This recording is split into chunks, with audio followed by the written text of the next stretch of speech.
Welcome back to our next segment here on EastLASportsScene.com. At One with Profiling, speaking with Eddie Ruvalcaba, professional photographer, born and raised in East Los Angeles, as we continue with his career. We're building right up to the very present, but now we're in the middle years of Eddie's career and his path to perfection here with the camera. But we left off on our last thought, Eddie, when you'd gone into the U.S. Forest Service. It was ELAC was done. You're ready to go on and move into something else, and now you're working with the U.S. Forest Service. Yeah, I jumped into the Forest Service. It was great money. It was a great adventure. It was physical. It was challenging, and I was there because I loved it. It was in the wilderness. I'm an outdoors person, and the whole physical challenge of it, you know, who can get up to the hill first, who can get into the danger, and be brave enough to protect our forest, protect our wilderness, and all that good stuff. But all along, after ELAC, I've never left a camera. I always documented what I could and took pictures of all these beautiful places across the United States where I fought fire for the United States Forest Service through a Boyle Heights organization called the Aztec Fire Crew, which is now like Fuego Tech. And there's another organization, I can't recall at the time, but pretty much behind the whole start of it all through the Aztec Fire Organization. And after a couple of those emergency on-call seasons with Aztecs, I applied directly to the Forest Service as a seasonal. So instead of emergency on-call, now I'm working 6 months out of the year. And on a fire engine, paid by salary, or let's say by hourly, instead of only on emergency on-call. And I gained a lot more experience. And I was there from 92 was my first season, then 95 up to 2001. September 11th came around, and we all stood in front of the television watching what happened on September 11th, 2001. And I was just impacted so dramatically that I said I wanted to go help. I wanted to go to New York and help with the bucket brigades. And I never got to go, but I was so motivated. I said, you know, I'm just going to the Marine Corps.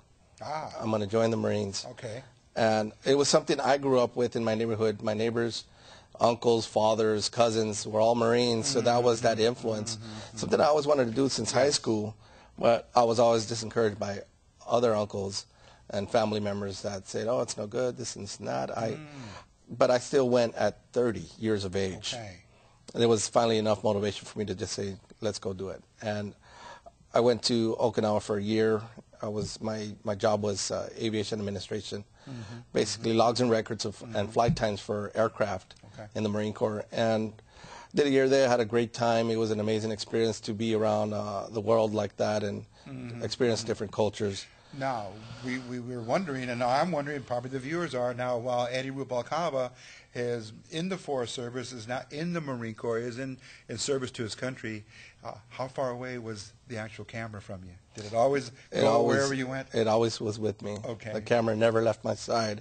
Because that gave you opportunities then by the travel to perfect the craft of photography. Exactly. After Okinawa, came back to San Diego Miramar Air Station, Marine Corps Air Station, and deployed to Afghanistan. 5.5 months.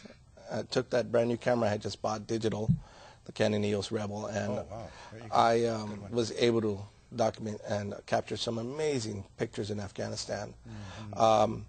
Fortunately, I was in the air wing, part of the aircraft, like they say, in the rear with the gear. But that didn't stop me from volunteering as much as I could on any combat missions or any humanitarian aid missions.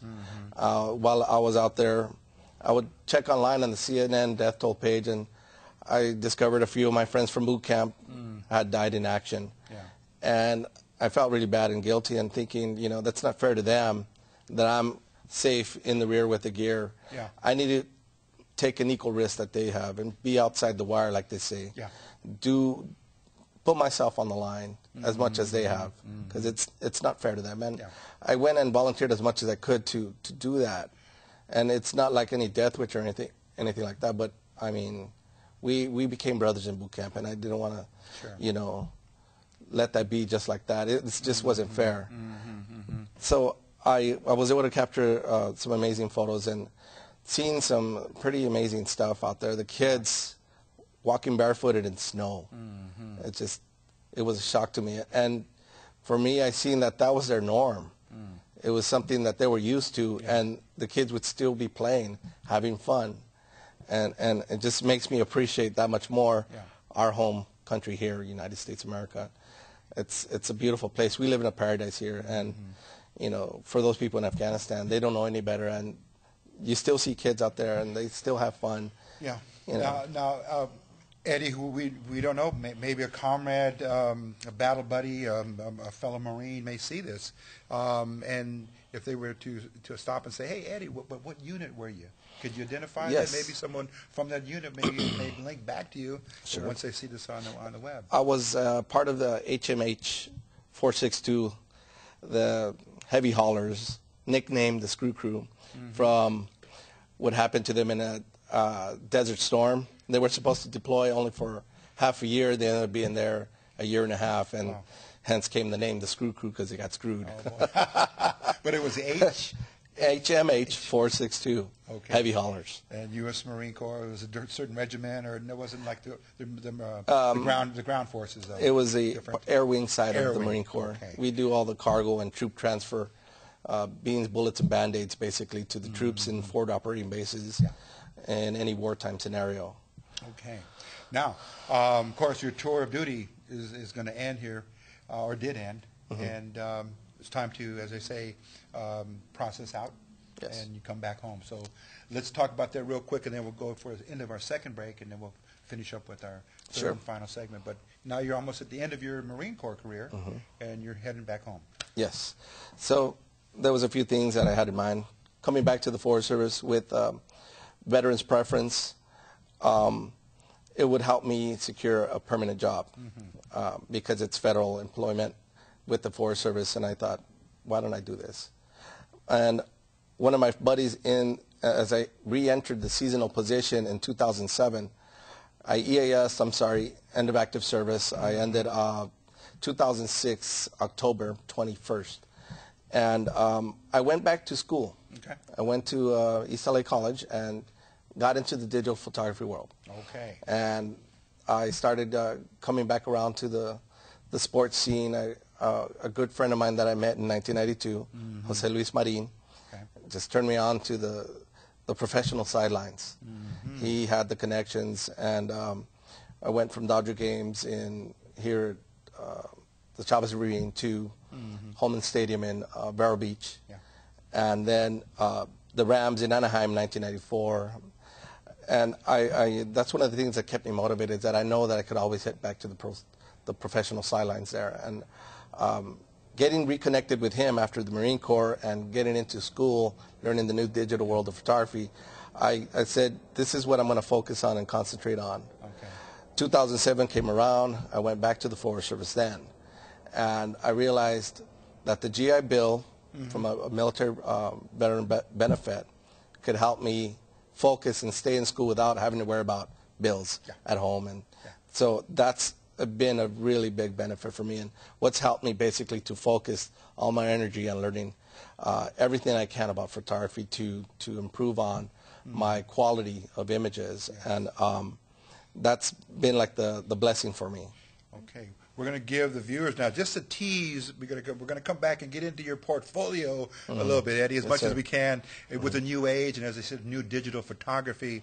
And we're going to ask our cameraman and producer Erik Sarni to kind of go onto your computer there, your laptop, and we're going to give just a little tease here to the viewers. And it's in the slideshow format, but it's going to really focus on an event that is probably one of the biggest traditions in the entire country in terms of rivalry at the high school level. Of course, we spoke of the East LA Classic. So right now our viewers are taking a look at some of your shots that have been memorialized, capturing this historic and this culturally prideful event that happens every year.